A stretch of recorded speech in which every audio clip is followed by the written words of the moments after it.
A lot of folks assume a heart attack will give them plenty of warning. A sudden clutching of the chest, numbness shooting down the left arm, falling to the floor. We've all seen the Hollywood version, and that's the picture we hold in our heads. However, once you cross the age of 60, the deadliest heart emergencies are actually the silent ones. They are the crises that gather momentum in the dark while you're fast asleep. There are no warning bells, no window to dial 911, and often, no opportunity for a redo. And here's the reality that stuns the majority of my patients when we talk in the post-op ward. These nighttime emergencies are nearly always set into motion by the most mundane, everyday choices, things you didn't even think twice about doing right before you hit the light switch. As a cardiothoracic surgeon for more than 2 decades, I have been cracking open chests, stitching up blood vessels, and literally holding beating human hearts. But for those same 2 decades, I've also witnessed a tragic loop of entirely preventable habits. I see the same patterns bringing patients to my table who were completely unaware of the damage they were inflicting on their own bodies night after night. In this video, I want to expose 5 of these exact routines. These are 5 evening habits that are silently setting a trap for your heart while you rest. More importantly, I will walk you through exactly how to dismantle that trap using a straightforward nightly routine. Please stick around. The information I'm about to share could easily be the most crucial advice you listen to all year. Let's start with a fact that surprises many. Your circulatory system doesn't just clock out when your head hits the pillow. Instead, it transitions into a completely different mode of operation. When things are functioning perfectly, the night is designed for a natural drop in blood pressure, typically falling about 10 to 20% below your daytime average. The speed of your heartbeat drops, and your blood vessels widen and rest. Think of it as a physiological reboot, a built-in repair cycle your body has relied on since you were born. The problem is, as you pass 60, this internal maintenance crew starts to slip up. Your arteries lose their youthful elasticity. The systems that control your blood pressure lose their fine-tuning. The chemical messengers that once shielded your heart during sleep begin to fade away, drastically shrinking your physical margin of safety. Consider it like this. While the sun is up, your heart has a whole team of backup systems to handle stress. It can pivot and adjust, but at night those safety nets are put away. Your body is essentially operating with minimal staff. This biological shift is what makes nighttime so perilous in your 60s and beyond. It is the exact reason why the window between midnight and 6 a.m. holds the absolute highest threat level for strokes and cardiac events in older adults. It isn't the stressful afternoon commute or the hectic morning routine. It's the silent stretch of the night when no one is paying attention except for your evening choices. And this is the crucial puzzle piece. How your body handles those high-risk hours is almost entirely dictated by your pre-bedtime actions. The food you consumed, the medications you swallowed or forgot, how warm you kept your bedroom, these seemingly trivial, routine decisions dictate your survival. So let's break those down. We'll kick things off with the habit that catches almost everyone off guard. Think back for a second. What time did you sit down for dinner yesterday evening, and what exactly were you eating? I pose this very question to every single person I treat. Astonishingly, for a huge percentage of those over 60, the response is usually 8 Shukan or 9 p.m., and occasionally even as late as 10 Saito. And it's not a snack, it's a massive plate of pasta, heavy meats, starchy rice, or fried foods. After that, they hit the recliner and then shuffle off to bed shortly after. I completely get how this routine forms. We have chaotic days, shifting family commitments, and decades-old traditions. Yet, looking at it through the lens of a cardiologist, this specific behavior is silently destroying your cardiovascular health. Consuming a massive dinner right before bed is arguably the most ignored stressor you can put on your heart. Let's look under the hood. The moment you ingest a heavy meal, your gut requires a massive surge of blood to process it. To deliver that blood, your heart is forced to beat with far more force. Your blood pressure climbs. Furthermore, your blood lipid levels, specifically triglycerides, shoot through the roof in the 2 to 4 hours post-meal. Now, combine that intense physiological workload with trying to fall asleep. Your system is wired to treat the evening as a cool-down period, not a massive cardiovascular sprint. But because of that late dinner, your heart is pulling a double shift to aid digestion, exactly when it's desperately trying to power down for nighttime repair. These are 2 opposing biological commands. If you are past your 60th birthday and have even a mild amount of hardening in your arteries, this internal battle is incredibly dangerous. Clinical research repeatedly demonstrates that consuming food within a few hours of bedtime directly correlates with high blood pressure during the night. It also leads to severe acid reflux, which not only feels like a heart attack, but can actually provoke cardiac issues, drastically elevating your chance of a nighttime cardiac emergency. The solution here is remarkably easy. Wrap up your primary meal of the day by 6 or 7 p.m. If you must eat later, stick to easily digestible proteins and greens, steering entirely clear of dense fats. Does your typical evening look like the dangerous scenario I just outlined? You would be shocked by how many folks realize they do this every night without ever linking it to their heart health. Please listen closely to this next point, because this is where I see the most tragedy that could have been completely avoided. Based on what I see in the clinic, if you're above 60 and on blood pressure pills, and well over half of the people in this demographic are, exactly when you swallow that pill is crucially important. It's far more vital than most physicians ever bother to communicate. Normally, a person's blood pressure follows a set rhythm, climbing in the AM, hitting a high in the afternoon, and dropping overnight. However, a huge number of seniors, especially those fighting hypertension, simply do not experience that nighttime drop. Instead, their numbers stay high, or worse, they violently spike in the early morning. We call this nocturnal hypertension. Most folks don't even know it exists, yet it is lethal in ways daytime high blood pressure simply isn't. When you are asleep, the walls of your blood vessels aren't prepared for a sudden blow. A massive pressure spike at 3 a.m. hits your arteries totally differently than one at 3 p.m. That middle-of-the-night surge is significantly more prone to bursting a fragile plaque buildup in a coronary artery, kicking off a blood clot, and ultimately landing a patient in my operating room. If you solely take your hypertension drugs with your morning coffee, their protective effects might be completely gone when you are most in danger. By missing the nighttime coverage, you might be totally exposed during those critical, fragile hours in the dark. So, what is the fix? Have a pointed conversation with your physician regarding timing. Ask them point blank if you should switch your dose from the morning to the evening. It's a 2-minute chat that might literally spare your life. There's robust clinical data, such as the Hygia chronotherapy trial, proving that taking blood pressure meds at night massively lowers the danger of a cardiovascular crisis while you sleep. We aren't talking about a tiny tweak. We are talking about a dialogue that alters your survival odds. Don't just guess that the hour you take your pills is irrelevant. In the realm of heart health, timing is absolutely everything. Yet, the vast majority of seniors have never brought this up with their providers. Next, I want you to picture a person in your life who snores heavily. Maybe it's your husband, your wife, an aging parent, or perhaps it's you. That loud, chaotic, rumbling noise in the dark, we usually brush it off as a nuisance. It's a joke or a reason to nudge your spouse in the ribs. But I view it as a glaring cardiovascular siren until I see proof to the contrary. After 2 decades doing this, I do not say that lightly. Sleep apnea remains one of the most chronically missed and downplayed health threats I see in the over 60 crowd. Experts believe roughly a third of seniors suffer from some degree of it, yet the overwhelming majority go completely undiagnosed. They are utterly oblivious to the violence happening to their heart every single night. Let's look at the mechanics of an apnea event. You physically stop taking in air for 10, 40, or even more seconds. This can repeat dozens of times an hour. With every pause, your blood oxygen plummets, your brain hits the panic button, and it dumps stress hormones into your system. Adrenaline and cortisol flood your veins, violently spiking your pulse and blood pressure. Your heart is shocked into an awake, panicked state, even while your conscious mind remains asleep. Night after night, year after year. Now picture that trauma hitting your system 30 to 50 times before the sun comes up. What that does to your cardiovascular framework is brutal. Sleep apnea is directly tied to a staggering 3 times greater chance of suffering a heart attack. That statistic alone should make you stop and pay attention. It is deeply connected to erratic heartbeats, like atrial fibrillation, which independently skyrockets your risk for a stroke. It fast-tracks the hardening and thickening of your arteries, and because the victim is unconscious for the entire ordeal, they usually remain ignorant until a catastrophe strikes. The red flags aren't always glaring. Heavy snoring is the classic one, yes. But also pay attention to morning headaches, waking up feeling totally drained despite being in bed for 8 hours, numerous nighttime trips to the bathroom, or waking up gasping with a bone-dry mouth.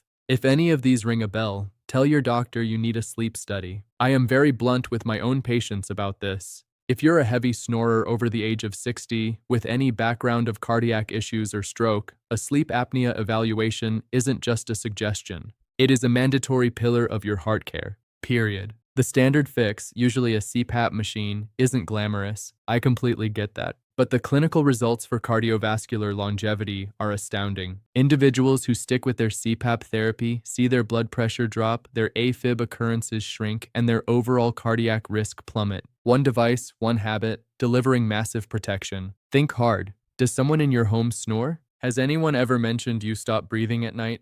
Think carefully before brushing this one off. Moving on to the next routine, this one actually stems from a place of total logic, which makes it incredibly easy to justify. Countless seniors intentionally restrict their fluid intake in the late afternoon and evening. Their rationale is completely understandable. They desperately want to dodge that 2:30 a.m. stumble to the toilet. Waking up in the middle of the night ruins your rest, and navigating a dark hallway raises the odds of taking a bad fall. So, they stop drinking fluids after dinner, or sometimes even as early as 4 p.m. I fully grasp the logic here. But from the perspective of your cardiovascular system, hitting the mattress even slightly dehydrated is a highly significant danger, and virtually no one is warning you about it. When your body lacks water, your blood turns viscous. It gets thicker. It struggles to glide effortlessly through your vessels. If you have a youthful cardiovascular system, your body can handle that minor friction. But if you are past 60 and dealing with stiffened arteries and plaque, it's an entirely different ballgame. Sluggish, thick blood crawling through narrowed passages is highly prone to forming clots. And here's the fatal timing overlap that most people miss. While you are asleep, your heart rate naturally slows down. The blood is already moving at a much slower pace. Now introduce dehydrated, sludgy blood into the mix, inside a body that hasn't moved a muscle in 7 or 8 hours, pumping through arteries that are already tight. That exact formula, a lack of hydration, a slow pulse, a stationary body, and existing vessel disease, is a primary reason why strokes and heart attacks cluster in those early pre-dawn hours. Fixing this is genuinely simple. Drink 1 full glass of water right before you get into bed. Nothing crazy, just 8 ounces. That is the exact amount required to keep your blood from turning to sludge overnight. And place a second glass on your bedside table for when you inevitably wake up. When you feel that moment of mild thirst at 2 a.m., that is your body begging for hydration that your heart also desperately requires. You do not have to choose between a good night's sleep and cardiovascular safety. This next one catches almost every patient off guard because it seems almost too basic to have an impact. How warm or cold is your bedroom when you sleep? Most folks only consider this a matter of personal comfort.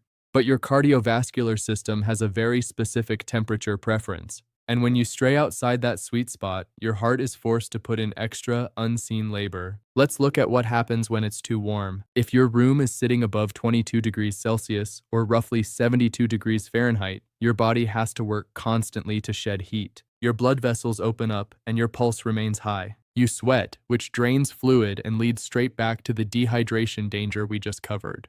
Crucially, your sleep suffers. You miss out on those deep restorative cycles where your heart undergoes its vital overnight healing. On the flip side, a room that is truly chilly, dropping below 16 or 17 degrees Celsius, triggers a completely different kind of cardiac strain. Cold temperatures cause your blood vessels to constrict. They clamp down to trap your core heat. Consequently, your blood pressure climbs, forcing your heart to pump against greater resistance. For anybody living with coronary artery disease or high blood pressure, that overnight pressure spike is a serious threat.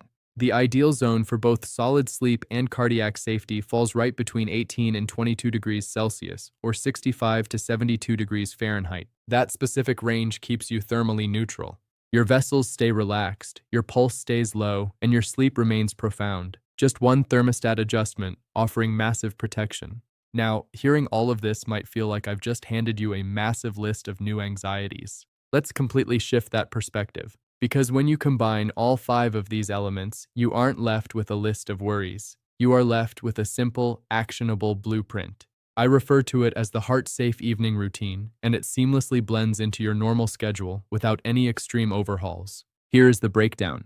The 6:00 to 7:00 p.m. window is reserved for your primary meal. Stick to lean proteins, veggies, and maybe a modest serving of carbs if necessary.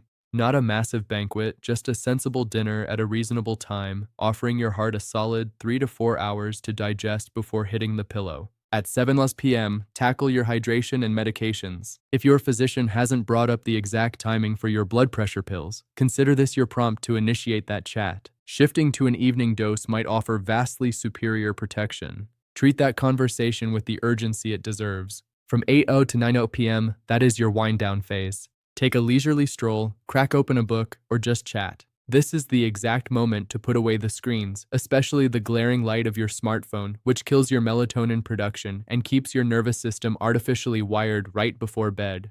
By 9:00 p.m., prep your sleep environment. Dial in that thermostat, maybe crack a window for some fresh air, and put a glass of water right by your bed. These steps take barely a minute and a half, yet they are incredibly impactful. By 10 p.m., you are under the covers. And there is one last free adjustment. If you are a snorer or if someone has noticed you stop breathing, make an effort to sleep on your side instead of your back. Sleeping flat on your back severely aggravates airway collapse. Simply shifting your sleeping position can drastically cut down on apnea events while you wait for a proper medical evaluation. So, dinner at 6 or 7, water and pills right after, a peaceful evening until 9, your room optimized by 9, and asleep on your side by 10. It's never a question of whether this protocol is effective. The medical evidence overwhelmingly proves that it is. The only real question is whether you will actually commit to it, and only you can decide that. Let me be completely candid with you for a second. I have been the one standing in the operating room at 3 a.m. cradling a human heart that gave out simply because a blood clot formed in a tight artery while the patient slept. I have been the one breaking the news to stunned families in the waiting room just as the sun comes up, families who thought everything was fine when they said goodnight just hours prior. I have reviewed the autopsies of individuals who were busy organizing their grandkids' parties just days before. And time again, the triggers were not some unsolvable mystery. They were a heavy late-night meal, a forgotten pill, a bedroom left too hot, a body silently dehydrating in the dark, an airway that had been quietly collapsing for decades, while everybody just assumed it was normal snoring. These aren't exotic or rare dangers. They form the background hum of countless regular nights in millions of homes. But when that background damage piles up, night after night, decade after decade, it transforms into a sudden cardiac crisis that nobody saw coming because nobody knew what to watch out for. After 20 years scrubbed in, here is the absolute truth. The vast majority of the hearts I've had to fix did not break down due to terrible luck. They broke down due to a lack of knowledge, information these patients simply were never given. Well, now you have that information. What matters now is how you use it tonight, not next month. Not at your next physical. Tonight, let's quickly summarize. 5 habits, 5 simple corrections. I want you to walk away from this with a concrete battle plan, not just lingering anxiety. Number 1, complete your heaviest meal by 6 or 7 p.m. No crazy crash diets, just an appropriate dinner at an appropriate time. Number 2, consult your doctor regarding the schedule of your blood pressure meds. Explicitly ask about taking them at night. That brief exchange could easily be the most vital health conversation you undertake this year. Number 3, if you are a loud snorer, wake up drained, or have been told you pause your breathing while asleep, demand a sleep apnea test. Past the age of 60, this is non-negotiable. It is a mandatory part of respecting your heart. Number 4, drink a glass of water prior to getting into bed and leave another on your nightstand. Refuse to let your blood turn sludgy overnight just to save yourself a walk to the bathroom. And number 5, lock your bedroom temperature right between 18 and 22 degrees Celsius, or 65 to 72 degrees Fahrenheit. That specific dial turn defends your arteries and doesn't cost a dime. Now, I have a direct question for you, and I genuinely want to read your answers down in the comments. Which of these 5 evening habits do you recognize in your own life? I strongly suspect that at least 2 or 3 of these are hitting very close to home. Please know you aren't alone. The vast majority of my patients see their own reflections in this exact list. The vital difference is that now you possess the tools to change it. If you found value in this information, please pass it along. There is absolutely someone in your circle, a husband, a sister, an old friend over 60, who has never once linked their bedtime routine to their cardiovascular survival. Forward this to them. Protect that heart of yours. It has been tirelessly beating for you every single second of every single night since you took your first breath. Provide it with the environment it needs to keep going strong. Finally, please remember that everything I've outlined here represents general medical guidance grounded in modern cardiovascular science and my personal clinical background. It does not replace the individualized care you receive from your own doctor. Before you alter any of your medication schedules, you must speak directly with your physician. That isn't just legal boilerplate, it's sincere advice from a doctor who wants to see you living a long and healthy life for decades to come. Have a peaceful night. Rest well. Start protecting yourself tonight.